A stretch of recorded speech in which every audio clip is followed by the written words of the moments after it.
At long last, here we are. Finally got the King Kong collection moved over to the new place, the home I've been saying I've been moving into for months now. Finally got the Kongs moved over, got the display set up, I got them all here on their new shelves. Want to do a walkthrough of it and show off what I got in my Kong collection, but also talk about the sort of design philosophy behind it. An exhibit philosophy that maybe will be of some use to somebody, how to create a more engaging toy display, collectible display, than just having, an IKEA Kallax stuffed full of stuff. Has been my running joke for a while now. Is, are you even a Godzilla fan if you don't have an IKEA stuffed full of virtually identical Godzilla figures? So I wanted to maybe go beyond that and see if it would be of any use to anyone else, rather than just set it up and let it be. To talk about why I set it up the way I did, as I do a bit of a walkthrough of it. Now, the main consideration, the first thing, two sort of main principles I was Amongst our weapons. thinking of as I was setting this up. The first one is space. I went from 4 shelves on an IKEA Billy bookshelf to having 8 meters of space. Each one of these shelves is a meter across. So 8 meters of space here that I can use for my King Kong collection to spread it out and to let it breathe. And that's the big benefit of having space, right? You might think of space as just this commodity that you can use to fill up with more things, right? The more space you have, the more stuff you can buy and cram in there. Well, the real benefit of space is that you give each individual piece time to breathe and to show off and to stand out, right? Because if you just have everything crammed in, you've got like a 200, 300, $500 beautiful statue of Godzilla next to a $10 Playmates figure, right? Nothing really stands out. It becomes just this just sort of visual white noise of just endless Godzillas and nothing stands out. Endless Kongs, nothing stands out. Whatever your collection might happen to be, Marvel figures, DC, multiverse, whatever it is, you just get this white noise of everything just blends in and just becomes this big blur of stuff, and everything has equal visual weight. Whether that's a $500 statue or a $10 toy, it all has the same visual weight because it's all stuffed in there together. So having this space is really not about like, oh, well, there's so many more Kong things I can buy now. It's that I can actually show off individual things that I have. So like right there is the Polar Lights, one of 500, limited edition of 500, pre-painted King Kong Triumphant, was it polystone statues or whatever, resin statues. Before that was just crammed in the shelf alongside everything else, alongside the NECAs and the Mezcos and the whatever else. Now it actually has some space to breathe there. Same thing with my Randy Bowen Dark Horse 1992 soft vinyl kit there. The Kong mask right behind me there. It gets to be this beautiful centerpiece instead of just being crammed right into a shelf alongside everything else.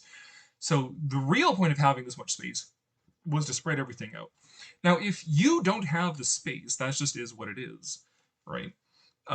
If you're still living with your parents, you only have like one room, or you got roommates, you're going to college, whatever, and you only have a couple shelves, you're kind of stuck just cramming things in there. But space is an invitation to curate your collection as well. Because a lot of people think of a collection as just accumulation of stuff, right? I want to buy all the Godzilla things. I want to buy all the Kong things. I want to buy all the whatever. And that's a valid form of collecting. If you want to do that, go for it. Although when it just ends up getting all stuffed in wherever you have space, and you have entire rooms just overflowing with Godzilla stuff that you don't even have the time or the space to appreciate, is it collecting anymore? Or is that hoarding at that point? I think a big difference between collecting and hoarding is when you're able to curate your collection. Curation is just being selective about what you buy and what you keep. Um, why do you have your collection? Why are you collecting what you collect? Is it just to have all the Godzillas? Or is it to tell a story, to tap into childhood memories? Is it to commemorate something in particular that you love? Whatever your reason might be. And then tailoring your collection to that thing. Um, which can be difficult, especially in an online atmosphere of FOMO, right? You see all these collectors, all these Shinrobjiras and Ultrazillas and whoever else who always have the new things, always buying the new things, and you want to buy the new things too. Um, but it's good for your pocketbook and good for the amount of space that you have to start to be selective and understand why it is that you collect what you collect. Now, um, for me, it's about the 1933 King Kong film. That is the big thing for me. I have said many times before that I'm not exactly a fan of King Kong as a monster. I'm not. I don't have any particular love for giant primates. It's not that I think King Kong is the best monster and I root for him like a sports team and think he can beat up every other monster and everything else. I like the movie. I like movies. That's my thing, right? I like movies, and I like King Kong as a movie. I think it's the greatest adventure movie ever made. One of the most classic films of the golden age of Hollywood, of the 1920s, 30s, 40s, which is my favorite era of film. Now, granted, King Kong isn't even my favorite movie, but it is certainly up there. It's one of my favorite movies, obviously. I got this huge collection of Kong stuff. But for me, it's about the 1933 film. So that's where most of my collection is weighted, is in collecting the stuff having to do with the original 1933 film, Kong in pop culture, mid-century pop culture, with a little bit of Japan in there because I do like the kaiju films, Showa era kaiju films, especially King Kong Escapes is like my second favorite kaiju film after the original Godzilla for Showa era movies. Um, so a little bit Japanese and a little bit of MonsterVerse. I enjoy some of the MonsterVerse movies, so I got a little bit of MonsterVerse there as well. But primarily 1933 King Kong. And I've reached that point now in my collection where I've kind of got like all of the like barring a few vintage sort of holy grails, I've kind of got all of the action figures of a giant monkey that I really care to have. Unless some really exceptional new one comes out, or like Playmates does a 1933 King Kong toy line or something like that. Um, I'm kind of winding down that part of my collection, and I'm looking for more interesting and unique pieces. Like I got the Fay Ray Barbie up there, more of the dinosaurs. Like I got down there the Konami blind box figures, which are mostly the dinosaurs, which I think is great. I want to see more of the dinosaurs, right? Give me a model kit or a figure of like the Stegosaurus, the T Rex and stuff like that. Because I want to celebrate the movie more so than just the monkey, right? So that's why I'm collecting. That's the framework that lets me be a little selective about what it is exactly that I'm buying. I don't need to buy everything with a giant monkey in it. I don't need to buy all the Playmates MonsterVerse figures. I'm not like really a MonsterVerse guy. I have a few things for the MonsterVerse, but it's not like a driving passion to have all of the Kong things. Um, and what I do have, I want to show off, right? And even as the collection grows, there might be a space crisis eventually, right? Where I just don't have the space to comfortably show things off, to for each thing to have its space to breathe. Which case, then I have to start assessing what should I get rid of. If I want to get some new beautiful piece in, what old thing do I get rid of to make space for it? Um, it's a shift from having like the most possible collection you can have to the best possible collection you can have within your means, right? Within your financial means, within your means of being able to acquire pieces, that sort of stuff. There's $1,000 Kong statues I'm never going to get because I can't justify spending that much money on it. But the best collection you can make, as opposed to the most collection you can make. That's the benefit of space. And that's why I wanted to expand my space here and have this 8 meters of space. Not so much to buy more Kong stuff, but to have the space to display what I have to make it look really nice. And we'll see that when I do the walkthrough of it here in a minute. The second consideration is decor. Your collection is decor. It's your home decor. Most people don't think of a collection that way. You think of a collection as an accumulation of these objects that are meant to transport me to the movie, the world, the feelings, the associations that I have with that thing, Marvel or DC or Godzilla or King Kong or what have you. Um, think of it. It's the collection is sort of this self-contained little world, little thing. But no, your collection is your home decor. Some people decorate their home with that was Mothra falling. Some people decorate their home with actual art by actual artists, actual painters, real paintings. Some people go to Home Depot and buy the off the shelf art there. Some people have music posters, movie posters. You have a collection of stuff, Godzilla or whatever. That's your home decor. So how do you make that visually appealing then? How do you make your home a beautiful space and not just a warehouse of toys?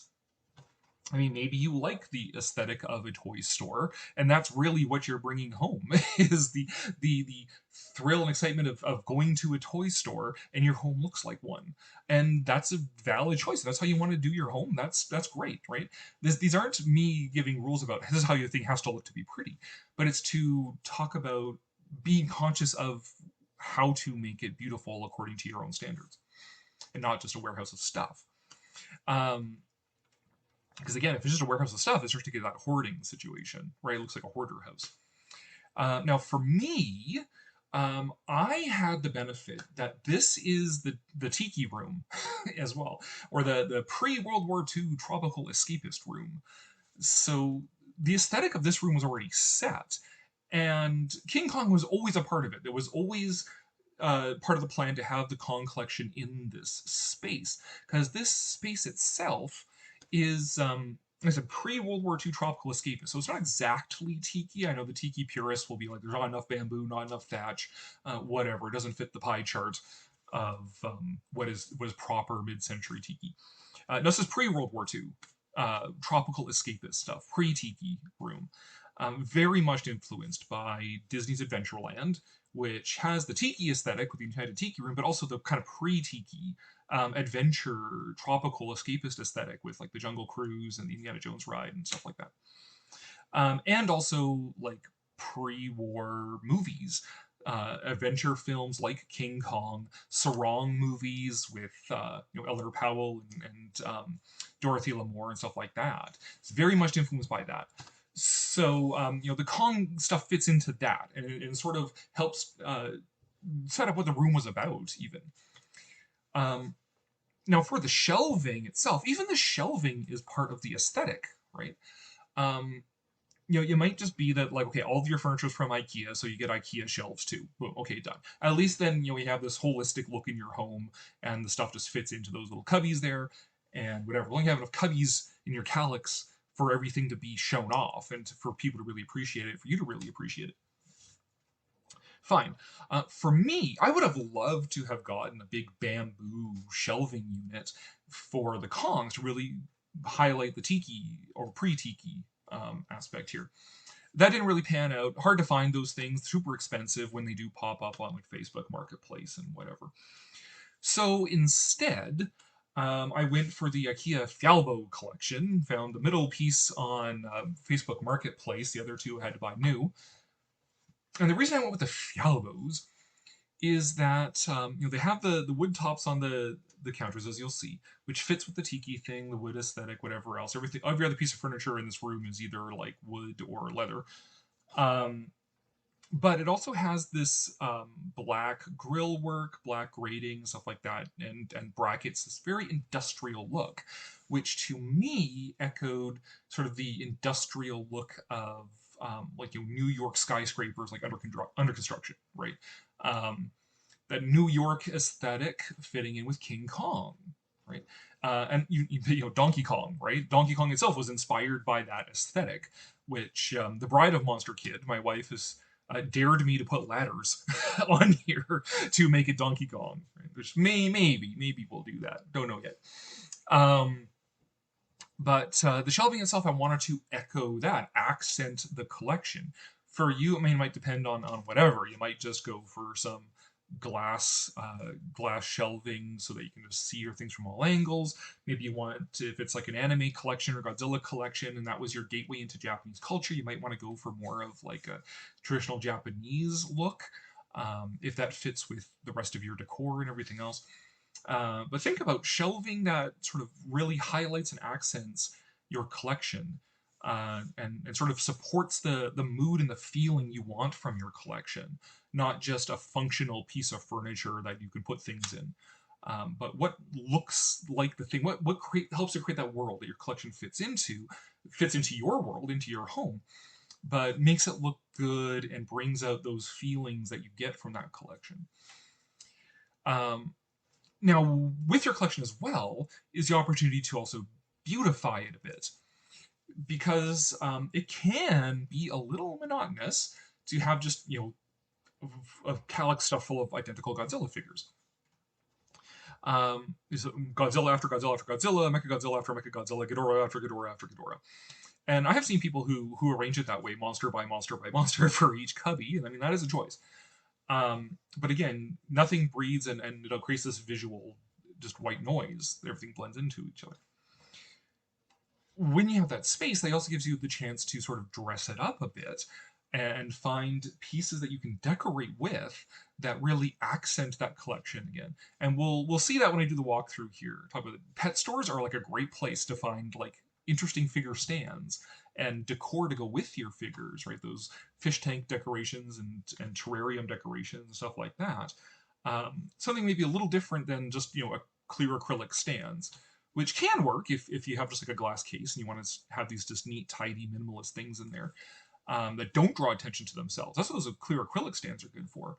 But maybe a pet store stand, a rocky cliff face or what have you, might be a little bit better for adding some mood and beautifying and creating a little world for your collection.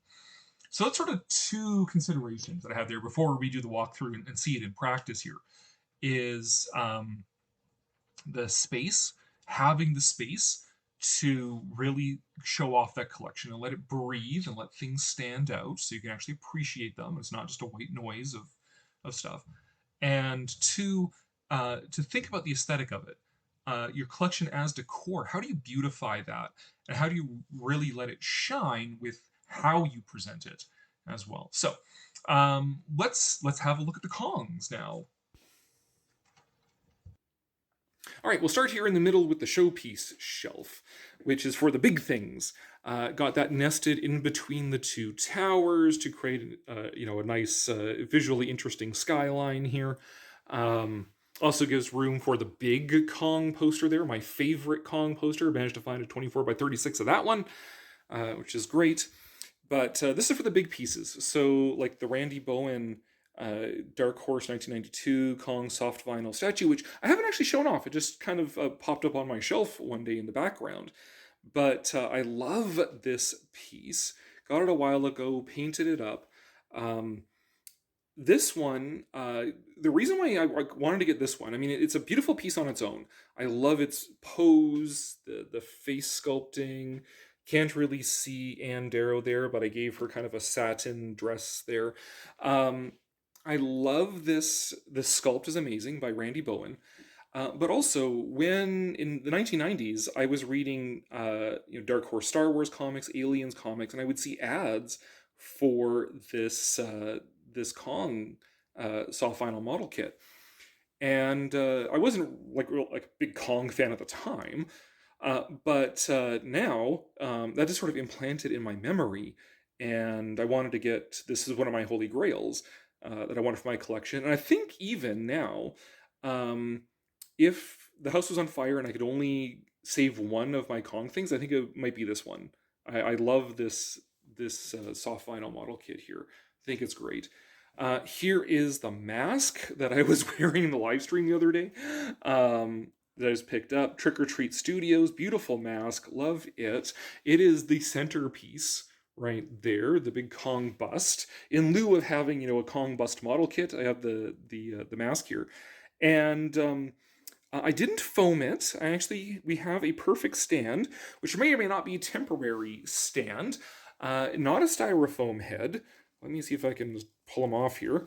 It's actually a bust we inherited of the Madonna and Child that ended up being actually perfect for King Kong. And the Bride of Monster Kid hates that is so perfect. She's not sure if we should keep that or not that way. And but if in case you want to freak out about it, we are both Christians, so it's not intended to be blasphemous. It's just kind of funny to us that underlying Kong here is the Madonna and Child. This space, something's going to go here. This is a placeholder for what's going to go here, and I'll talk about that at the end. So now we're going to go over to the tower here. Got some of the posters above here, including space for another poster right there. Even got the nails in the wall there. I'm thinking over here I might put Most Dangerous Game poster, but just show off the other posters here actually before I get to the towers there. So we've got, oh, there's the background. Hi everybody, hello.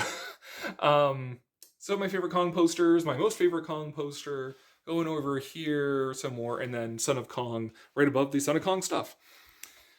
So, top shelf here, general theme is New York. Kong in New York. We've got King Homer right there.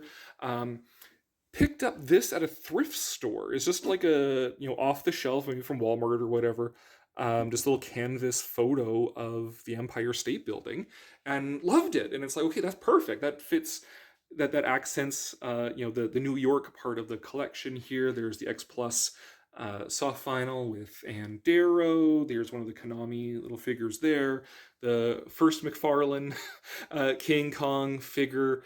On the stand there. There's my Lego collection there. This guy was $5. The rest was $75. Most expensive $5 I've ever spent. And then for decor, I just found little bits and bobs like this New York taxi here, some of these Matchbox vintage cars, just to again highlight the sort of vintage New York 1933 sort of vibe here, right? It's not just about Kong himself. This adds a little visual interest that it's not just a monkey. Going down here, that is coming out very blue. Let me see if I can fix that. We've got... No, that's red now. So that's not really helping. How about, got the LED lighting in here. Now that looks really green because the walls are green. All right, we'll just go with this.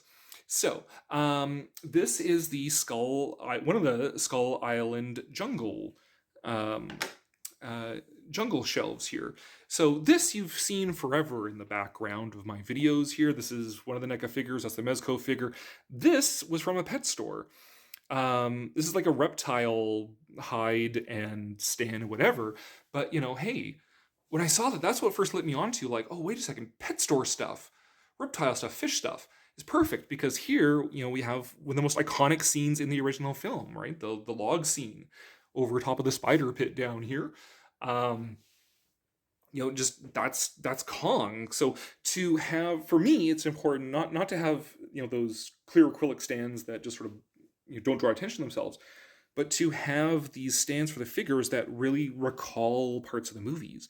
Because again, it's the movie that I love. So to have a piece like this that recalls that part of the movie is perfect. That's excellent. Behind it there, we've got my growing collection of pet stuff, fish stuff, in particular Skull Mountains, which is a surprising number of those. There's some more right there. But Skull Island, Skull Mountain, there you go, Kong's home. I wanted to make a little waterfall thing for in here, but it's also a good place to stick a little light. I don't have one in there right now, but it's a good place to stick a little light in there, in these hollows, and there's some of those Chorokyu Beast little guys on top of that one.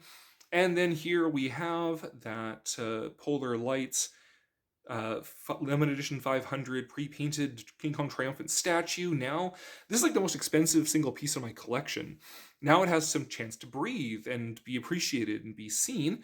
And then with stuff I've kind of put around it right now are just these little, again, fish sort of huts and tiki totem poles and that sort of thing. Again, meant just for fish to swim in and out of. But, it accents the idea of Skull Island and the village and that sort of thing. So it's little pieces to add some visual interest, to break up the monotony of just a bunch of monkeys, and recall the film in a fun way here with the tikis that fits in with the rest of the tiki room here, pre-tiki room.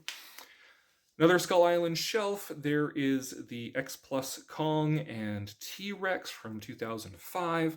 Got some of these pet store plants in behind it there. I'm not sure if I'm going to keep that little mangrove there. Kind of looks a little stunted next to the big one, so I might try and get some more of the big ones to put back here. But again, add some visual interest.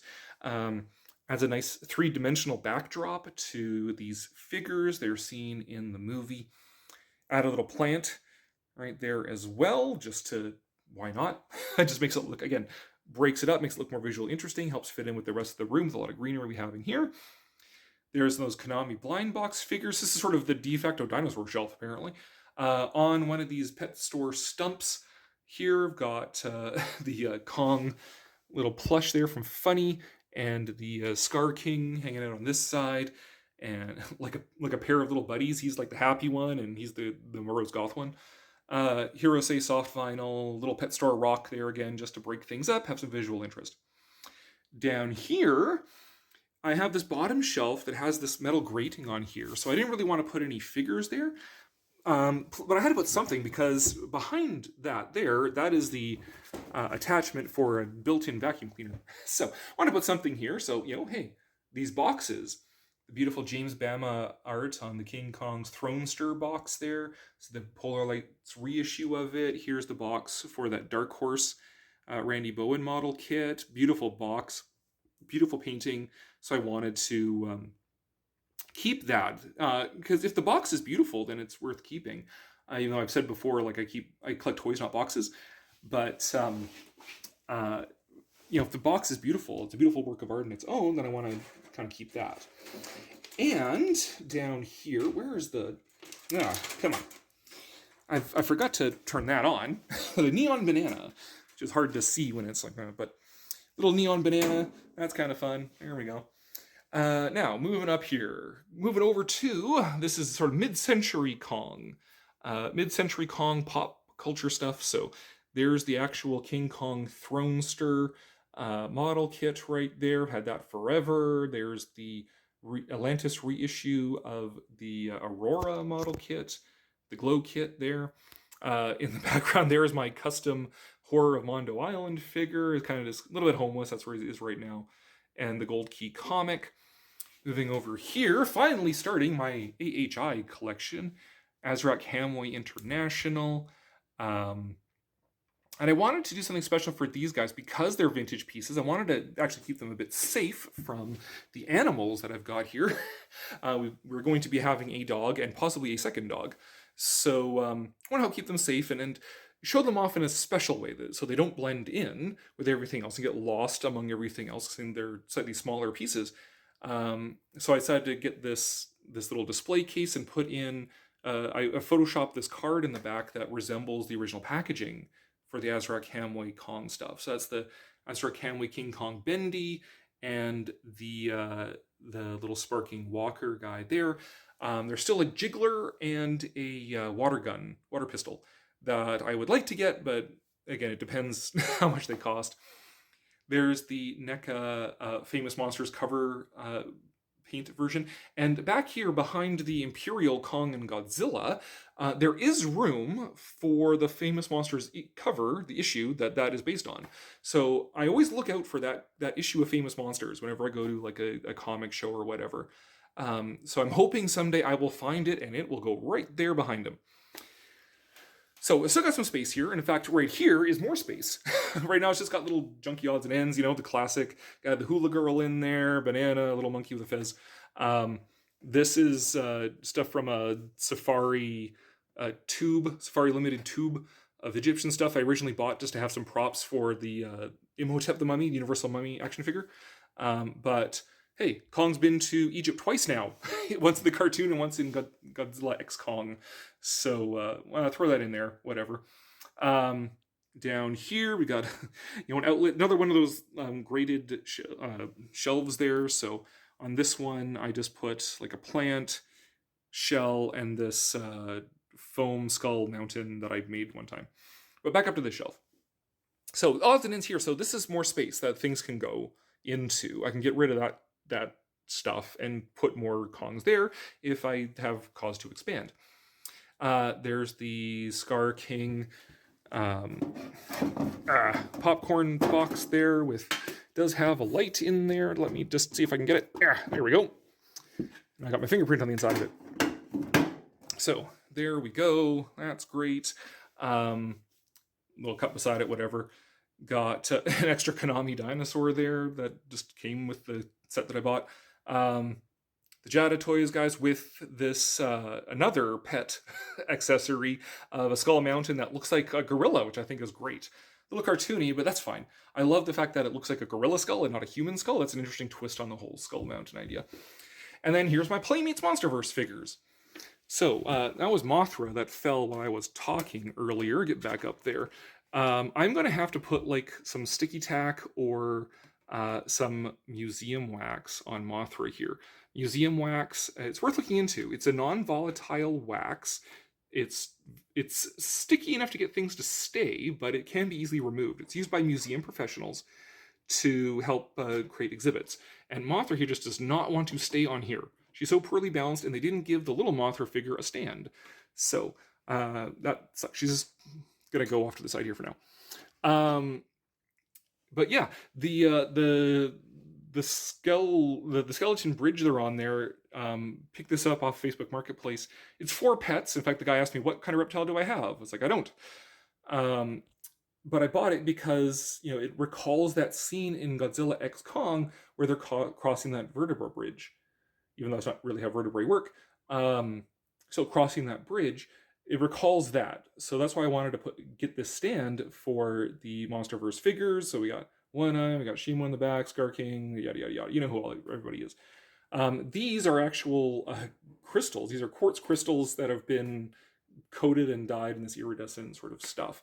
When I bought this was super cheap. When I got to these ones, they had gone up in price considerably. But I thought these were kind of perfectly... I mean, I think stuff like this otherwise is kind of cheesy and tacky. But as a prop for the Hollow Earth, these are dead on perfect. So, bought those. And now, though, I'm a bit vexed about this collection because Haya has finally shown off their Godzilla X Kong figures, one with the axe and one with the beast glove, and they look amazing. And they finally showed off the prototype for Scar King, and he looks fantastic. Do I upgrade? I mean, we could keep both collections, but again, this is a space issue. Like, yeah, I suppose I could put stuff there, but really, not being a Monsterverse guy, do I want to stick with the Playmates, which are kind of fun and cheap kids' toys, or do I want to upgrade to like the big collector figures? That will reduce the size of this collection though, because like there is no way I'm spending $70 on a Monsterverse Godzilla. I do not like him enough to do that. $20 for the 2 set with Godzilla and Shimo, sure. I'm not paying like high prices for either one of those. One Eye I would. Suko, sure, but and those guys definitely, but not the other ones. So it would change the dynamic of this collection a little bit. So I'm a bit vexed on what to do with that exactly. Do I keep to Playmates or do I upgrade to Haya? I don't know. Japan shelf, which turned red on me somehow. Where did I leave that remote? Oh, it's over here. Okay. So there we go. Japan shelf here. This actually hasn't changed too much from how it looked back at the old place.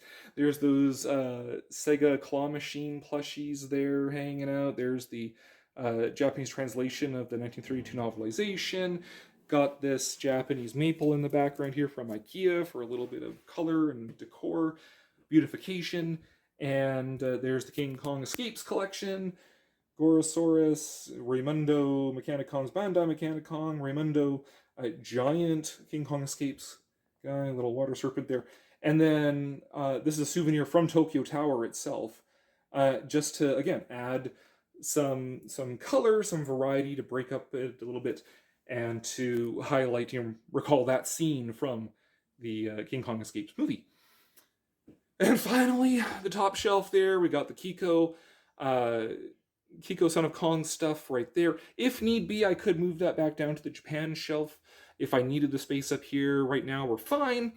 Right underneath the Son of Kong poster there. And then we've got sort of this carryover, a bit of the New York shelf right there.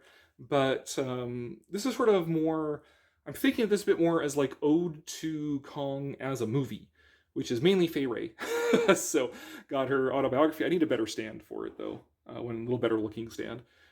Fay Wray Barbie, there's the video, 60th anniversary video, the Beast Who Shouted Love at the Heart of the World, Cola. This is an ornament, a bell ornament that my late mother-in-law, picked up. when she went to New York, so we decided just to keep it. And again, sort of these mementos, as I talked about in my video about this whole room here, um, that we don't want to live in a tomb to our mother, my mother-in-law, the bride's mother, but to have these little mementos to remind us of her around here. So here in the tiki room, pre-tiki room, a lot of the instruments, the exotic instruments that she had, and thought, oh, I'll keep her a little souvenir of New York. It fits in with my Kong collection, and just sort of a nice little reminder of her. But also got these. These are the stamps that Canada issued many years ago, like 20 years ago. Canadian actors, one of which is Fay Ray. So I need to figure out something to display this, and get the postcard that they also made of Fay Ray with that image on it, and that'll just go here in the display, and we'll figure out, move things around. Nothing's ever permanent, right? That's not how collections work. Nothing's permanent. This is what you're seeing right now is how it looks right now. But this will change over time as new things come in, old things go out. If I switch up from Playmates to Haya, get more of these vintage pieces. There's a few more grails that I have my eye on that I want to get. There's like, King Kong teapot set that I would like to get. That would probably have to go over there. So eventually those Kikos are probably going to end up moving back down to Japan shelf. For right now, they get that space, though, for them to breathe and to be. But that is that's a walkthrough of the Kong collection right there. So you've had a look at the Kong collection and sort of what the future will hold for it or not or whatever. I don't know. I'm always going to be on the hunt for those decor items, those extra fish tank ornaments and stuff like that to help beautify it, make it a little bit prettier. Always on the lookout for those holy grails that I want now. Those, at least, for right now, those last few Kong items that I really have my heart on, I really want to get that I'll have to make space for here. And I got a big project coming up as well. So I mentioned that the NECA Concrete Jungle Kong right there was a placeholder for something really big that is going to go on that shelf. And that is this right here. So this is an HO, watch the giggling, HO scale model train skyscraper that is based on the Empire State Building, sort of the Art Deco skyscraper sort of thing. Had my eye on this for a while, saw it at a train show, local train show, like 6 months ago, and so you know what, I'm gonna pull the trigger on that one. Picked it up, haven't built it yet, but I want to put that Concrete Jungle NECA Kong on this, have him climbing the skyscraper, because that's sort of like one of the ultimate model pieces you can have for a Kong collection. It's an actual skyscraper. Have him climbing this. Maybe he'll be on the side or on the top. It depends how it all kind of comes together. I have the extra NECA plane from the fact that I had to buy 2 of those because the other one broke. Hang that plane off of the trade tower here somewhere else. But that is going to go on that middle shelf there. That's recessed so that tall things can go there. And that's the big next project for that. And so keep an eye out for my grails, stuff like that, and just trying to keep things balanced in here so it looks attractive, that there's space for everything to breathe and to show off and to stand out, to look like an attractive collection so that I can enjoy it and I can appreciate each individual piece. And guests that come over here and hang out and have pina coladas and stuff like that are able to take it in and appreciate it, not see it as a nice, well organized collection, not as just this overwhelming horde of stuff. So hopefully this video was helpful. Maybe you just were here to watch the Kong, see the Kong toys. But if hopefully there was something that you maybe can begin to think about with how you display your own collection.